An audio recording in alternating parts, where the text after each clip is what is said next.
Hello दोस्तों, कैसे हैं आप सब। आशा है कि आप सब अच्छे ही होंगे। आज मैं आपके लिए एक नई कहानी वैम्पायर लेकर आई हूँ। कहानी पसंद आए तो मेरे चैनल को सब्सक्राइब करना और वीडियो को लाइक करना ना भूलें। साथ ही साथ अगर आप चाहते हैं कि मैं भविष्य में भी आपके लिए ऐसी ही कहानियाँ लेकर आती रहूँ तो उनकी अपडेट्स पाने के लिए बेल आइकन को भी प्रेस कर दें। तो चलिए शुरू करते हैं। मीरा, मैं ऑफिस जा रहा हूँ, शाम को जल्दी आ जाऊंगा, तुम तैयार रहना। इतना कहकर वरुण अपने ऑफिस चला गया। मीरा उसे बाहर तक छोड़ने गई और मुस्कुराते हुए बाय बोला। फिर वह बालकनी में आकर नीचे कार में जाते हुए वरुण को देखती रही जब तक कि वह आंखों से ओझल न हो गया हो। मीरा एक मध्यम कद की, गोरे रंग, गोल चेहरे और लंबे बालों वाली खूबसूरत लड़की थी। उसकी गहरी नीली आंखें बहुत खूबसूरत थी। वही वरुण गेहुए रंग और लंबे कद और सामान्य नैन नक्श वाला लड़का था।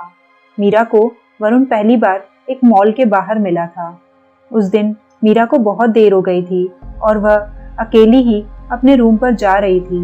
तब वरुण ने उसे अपनी जिम्मेदारी समझते हुए सुरक्षित घर पहुंचाया था। मीरा को वरुण की यही बात पसंद आ गई थी और तब से वह जानबूझकर उस रास्ते पर देर तक रुकने लगी थी ताकि वरुण से मिल सके। वरुण साफ दिल का था मगर समझदार था। मीरा का इशारा वह काफी अच्छे से समझ रहा था। एक दिन उसने मीरा से पूछ ही लिया, तुम्हें मैं पसंद हूं ना? तब मीरा ने पहली बार उसके गले लगकर अपनी सहमति का एहसास दिलाया था। इसके बाद से दोनों अक्सर ही मिलने लगे थे। वरुण और मीरा दोनों ही नौकरी पेशा थे। वरुण की बैंक में जॉब थी, वहीं मीरा एक एनजीओ से जुड़ी हुई थी। दोनों का ही दुनिया में कोई अपना नहीं था।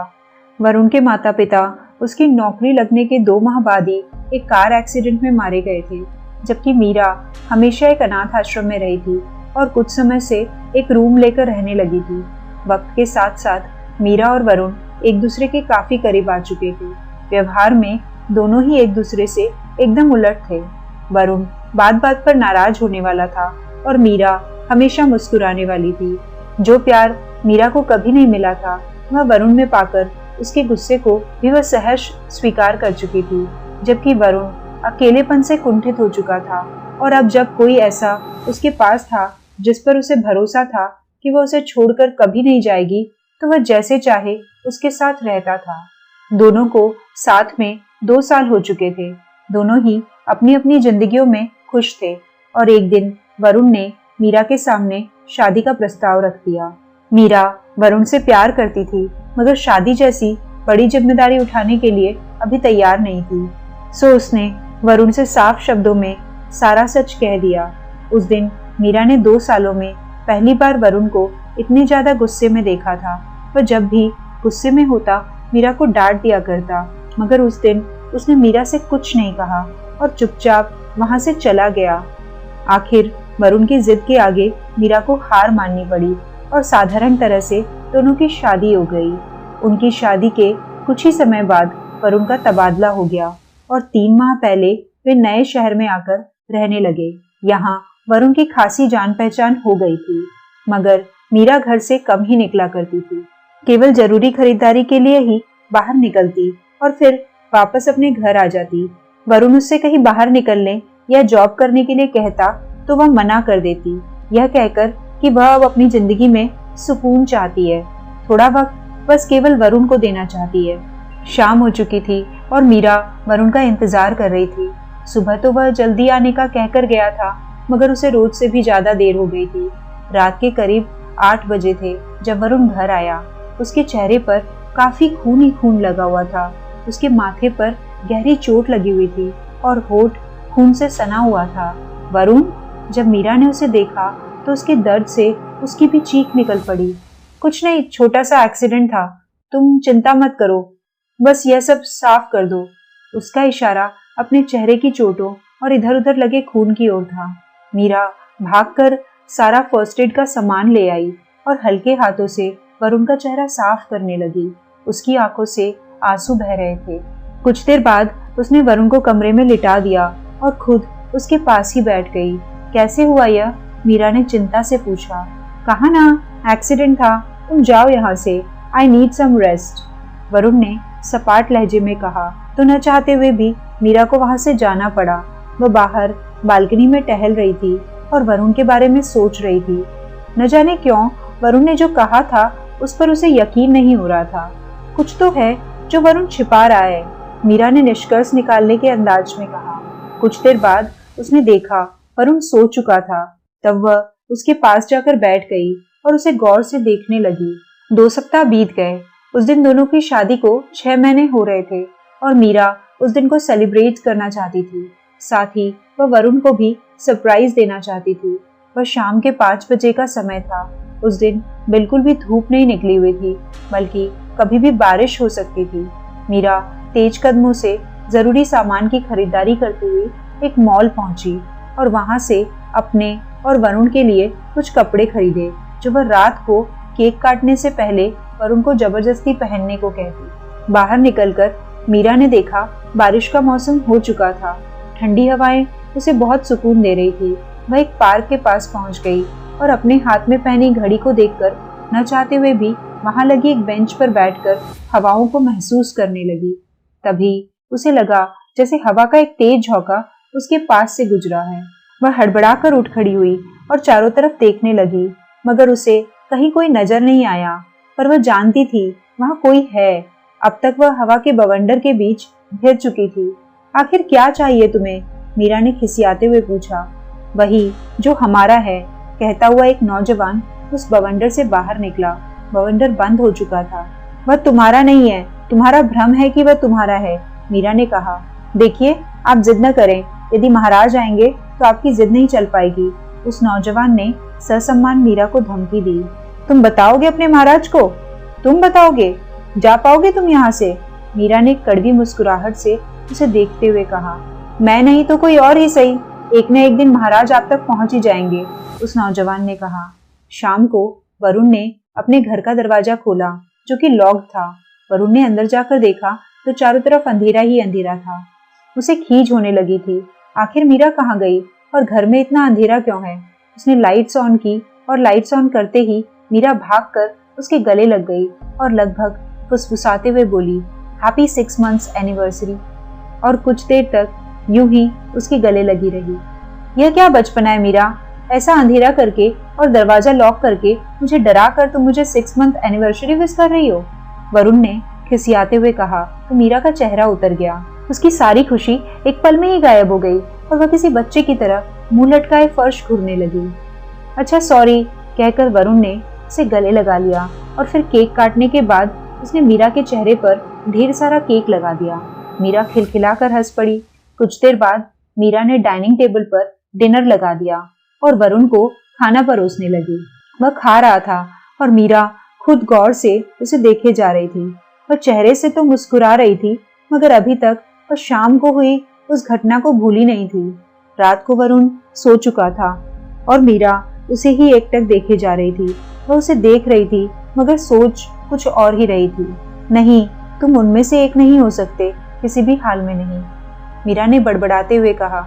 मैं किसी में से भी एक नहीं हूँ, बिल्कुल अलग हूँ, वरुण ने कहा तो मीरा सकपका गई। अगले ही पल वरुण ने उसे अपनी ओर खींच लिया और उसे कसकर गले लगाकर सोता रहा। मीरा को समझ आया, उसने नींद में ही उसकी बातों का जवाब दिया था, वह सो ही रहा था। इसका बड़बड़ाना किसी दिन मुझे हार्ट अटैक कराएगा, मीरा ने उसे प्यार भरे गुस्से से घूरा। सुबह का सूरज निकल आया था। सुबह का वक्त था। मीरा और वरुण दोनों ही साथ बैठे हुए थे। वरुण एक घंटे से न्यूज़पेपर पढ़ रहा था और मीरा उसके न्यूज़पेपर को घूर रही थी। मानो उसका बस चलता तो वह उस न्यूज़पेपर को घूर घूर कर ही आग लगा देती। अब क्या एक एक शब्द रटना है तुम्हें? मीरा ने खींचते हुए वरुण से कहा। वरुण ने न्यूज़पेपर से आंखें उठाकर मीरा को घूरा। नहीं नहीं, रटो रटो, अच्छा रहता है न्यूज़पेपर पढ़ना, ही। मीरा खिगियाने के लहजे में नकली हंसी हंसती हुई किचन में चली गई। कभी कभी तुम भी इसकी शक्ल देख लिया करो, उतना भी बदसूरत नहीं होता है, वरुण ने हॉल में बैठे बैठे ही मीरा से कहा। मीरा ने वरुण को चाय का कप पकड़ाया और खुद खिसियानी हंसी हंसती हुई न्यूज़पेपर पढ़ने लगी। पहले पन्ने पर छपी खबर को देखकर वह सकते में आ गई। पार्क के पास से एक युवक की सरकटी लाश बरामद हुई थी, जिसके शरीर में खून की एक बूंद भी नहीं मिली थी। मीरा यंत्रवत सी उठी और वरुण को नहाने जाने का बोलकर खुद किचन में खाना बनाने लगी। कुछ देर बाद वह वॉशिंग मशीन में कपड़े धो रही थी तो अचानक ही उसकी नजर वरुण की शर्ट पर पड़ी जो वह शाम को पहने हुए था। उस शर्ट पर खून के कुछ धब्बे लगे हुए थे। वरुण, यह सब क्या है? मीरा ने शर्ट वरुण के सामने पटकते हुए पूछा। वह उस वक्त अपने मोबाइल में व्यस्त थी। आंखें ठीक है ना तुम्हारी? शर्ट है मेरी, और क्या है? वरुण ने कहा। शर्ट पर यह खून के धब्बे क्यों हैं? मीरा ने चिल्लाकर कहा। तुम मुझ पर शक कर रही हो? तुम्हें लगता है मेरा किसी और लड़की से कुछ चल रहा है? वरुण ने चिल्लाकर कहा। वरुण, मैं... मीरा कुछ बोल पाती इससे पहले ही वरुण का हाथ उठ चुका था। मीरा बेड पर जा गिरी थी। वह आंखों में आंसू भरे बहुत ही दयनीय भाव से वरुण को देख रही थी। मैं तुम्हें अपनी जान से भी ज्यादा प्यार करता हूँ मीरा, और तुम मुझ पर ऐसा शक कर रही हो? वरुण ने गुस्से में कहा, मगर उसका गला भर्रा चुका था। वह भड़ाक की आवाज से दरवाजा बंद करके अपनी कार लेकर कहीं जा चुका था। मीरा बार बार वरुण का फोन लगा रही थी, मगर वह उसका फोन नहीं उठा रहा था। रात हो चुकी थी। उस दिन वरुण काफी देर से घर आया। वरुण की आहट पाते ही मीरा भागकर उसके पास गई और उसके चेहरे को छू छू कर पूछती जा रही थी, तुम ठीक तो हो ना वरुण? छोटा सा जवाब देकर वरुण अपने कमरे में चला गया। मीरा वरुण के पास जाकर बैठ गई। वरुण बिस्तर पर औंधे मुंह लेटा हुआ था। वह वरुण के बालों को सहलाने लगी। दोनों की ही आंखों से आंसू बह रहे थे। वरुण, मैं जानती हूँ कि तुम मुझसे बहुत प्यार करते हो और इसीलिए मेरी हर बात पर आंख बंद करके भरोसा कर लेते हो। मगर वरुण, काश मैं तुम्हारे प्यार में इतनी स्वार्थी न हुई होती। मैंने अपने साथ साथ तुम्हें भी मुसीबत में डाल दिया है, मीरा ने रोते हुए कहा तो वरुण ने उसे अपने गले लगा लिया। तुम कभी किशनगढ़ की राजकुमारी हुआ करती थी, वरुण ने शांत रहकर मीरा से कहा। तुम जानते? मीरा बमुश्किल इतना ही कह पाई थी। उस दिन मेरा एक्सीडेंट नहीं हुआ था मीरा, मैंने तुमसे झूठ कहा था। उस दिन मैं अपने ससुराल वालों से मिला था। अंतिम वाक्य वरुण ने कड़वाहट के साथ कहा और आगे कहना जारी रखा। आए थे ससुर जी, लंबे दांत और नीली आंखों वालों की पूरी फौज लेकर आए थे। तुम्हें मांग रहे थे, मगर जब मैंने मना कर दिया तो मेरी अच्छे से खातिरदारी करके मुझे 1 महीने का वक्त देकर वापस लौट गए। वरुण ने मीरा को पूरी बात बताई। नहीं वरुण, वो मुझे नहीं बल्कि तुम्हें ले जाने आए थे। उन्हें लगा होगा कि मैं इतने सालों से तुम्हारे साथ हूँ तो मैंने तुम्हें भी अपने जैसा एक वैम्पायर बना दिया होगा, मगर उन्हें नहीं पता कि मैं तुमसे कितना प्यार करती हूँ। यह करीब 150 साल पुरानी बात है। उस समय भारत पर अंग्रेजों का शासन हुआ करता था। उस समय अंग्रेजों की काफी बड़ी जनसंख्या वैम्पायर यानी कि रक्त पिशाच हुआ करती थी। वैम्पायर कभी भी मरते नहीं, बस सालों तक, सदियों तक यूं ही खून की प्यास लिए भटकते रहते हैं जब तक कोई उनका शरीर नष्ट न कर दे। पिताजी किशनगढ़ के महाराजा हुआ करते थे। उन्होंने पीटर, जो कि उस वक्त किशनगढ़ की बागडोर संभालने वाला था, से आम जनता को उसके हितों को देने की बात उठाकर खुद मुसीबत मोल ले ली थी। पीटर को पिताजी की बात बुरी लग गई। जिस जनता के लिए पिताजी ने उससे झगड़ा किया था, उसने रातों रात उसी किशनगढ़ की जनता को रक्त पिशाचों में बदल दिया। वह खुद भी एक पिशाच था, सो उसे यह काम करने में ज्यादा मशक्कत नहीं लगी। हमारा पूरा परिवार भी रक्त पिशाचों में बदल चुका था। जीते जी साफ दिल के पिताजी वैम्पायर बनने के बाद सिर्फ सत्ता और इंसानी खून के प्यासे हो गए थे और कुछ ही समय बाद रक्त पिशाचों के काले साम्राज्य के सरदार बन चुके थे वे। मगर मैं उन सब से अलग थी। मैं कभी इंसानी खून नहीं पीती थी, इसलिए वैम्पायर जाति पर कलंक कहकर पिताजी ने मुझे अपने साम्राज्य से निकाल दिया था। मगर मैं वैम्पायर साम्राज्य की राजकुमारी थी, इसलिए कोई न कोई वैम्पायर हमेशा मुझ पर नजर रखे रखता था। जब मेरी शादी तुमसे हुई तो सबको उम्मीद लगी कि मैं किसी रक्त पिशाच को जन्म दूंगी ही, साथ ही साथ तुम्हें भी अपने जैसा एक वैम्पायर बना चुकी होंगी। इसलिए वे सब तुम्हारे पीछे थे। तुमसे मुझे मांगना तो केवल हमारी जिंदगियों में और नजदीकी से दखल देने की एक साजिश थी। मैं इसलिए तुमसे शादी नहीं करना चाहती थी और इसलिए अभी तक हमारी कोई संतान नहीं है। तुम्हें ले जाने के लिए ही वे बार बार किसी न किसी वैम्पायर को भेजते हैं। न्यूज़पेपर में मरा हुआ वह लड़का उनमें से ही एक था जिसे मैंने मार दिया था। उसका सिर काटकर नष्ट कर दिया था उसे। वरुण, वे तुम्हें अपने जैसा बनाकर अपनी जनसंख्या बढ़ाना चाहते हैं, मगर मैं अपने वरुण को एक दरिंदा, एक वैम्पायर कभी नहीं बनने दूंगी, कहकर मीरा ने कसकर उसका हाथ पकड़ लिया। वह उसे खो देने के डर से कांप रही थी।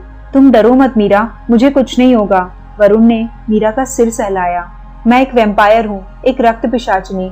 तुम यह सब जानकर भी मुझसे प्यार करते हो? मीरा ने सिसकते हुए पूछा। तुम चाहे जो भी हो, मेरे लिए तुम्हारा प्यार कभी झूठा नहीं था मीरा, यह मैं जानता हूँ। इतना कहकर वरुण ने भी मजबूती से उसका हाथ थाम लिया। वरुण, वे आ गए, मीरा ने डरते हुए कहा। यह इंसानी घास फूस खाकर मुझ में उनसे लड़ने की ज्यादा शक्ति नहीं है। मीरा हड़बड़ाती हुई कुछ खोज रही थी और कुछ ही देर में उसके हाथ में एक पुरानी मगर तेज धारदार तलवार थी। बाहर उनके दरवाजे पर भयानक दस्तक देने की आवाजें आ रही थी और वरुण और मीरा के पास भागने की कोई जगह नहीं थी। वे मजबूती से एक दूसरे का हाथ पकड़े खड़े थे। अगले ही पल धड़ाम की आवाज से दरवाजा टूट चुका था। गहरी नीली आंखों वाले उन पिशाचों की संख्या 25 के करीब थी। मीरा वरुण का हाथ पकड़कर किसी ढाल की तरह उसके सामने खड़ी हुई थी। एक एक कर उन्होंने वरुण और मीरा को घेर लिया था। 1 महीना खत्म हुआ, वरुण ने धीरे से कहा। मीरा की आंखें भी अब गहरी नीली हो चुकी थी और उसके लंबे सफेद दांत होठों के ऊपर से बाहर निकल चुके थे। वरुण ने पहली बार मीरा को इस रूप में देखा था। वह हवा की गति से कईयों पिशाचों का गला काटती जा रही थी और उनका खून पीती जा रही थी। एक हाथ से वह वरुण का हाथ पकड़े हुए थी और दूसरे हाथ से वह उन रक्त पिशाचों का गला काटती जा रही थी। तभी एक अलग ही दर्द भरा स्वर उसके कानों में पड़ा। वरुण जमीन पर निष्प्राण पड़ा हुआ था। मीरा के पिता ने उसका सारा खून चूसकर उसे भी अपने जैसा एक पिशाच बनाने का काम कर दिया था। मीरा निढाल होकर जमीन पर गिर पड़ी, मगर अगले ही पल उसने हिम्मत भरी और अपने हाथ में पकड़ी तलवार से पहले वरुण का और फिर एक ही झटके में अपना गला काट लिया। वरुण और मीरा मर चुके थे, मगर उन वैम्पायर्स को हराकर वे वरुण को अपने जैसा एक वैम्पायर बनाना चाहते थे, मगर उन्होंने मीरा को खोकर एक और वैम्पायर खो दिया था। दोस्तों, आपको ये कहानी कैसी लगी कमेंट सेक्शन में जरूर बताइएगा। साथ ही साथ अगर कहानी पसंद आई हो तो इसे जितना हो सके उतना शेयर कीजिएगा, ताकि आपके साथ साथ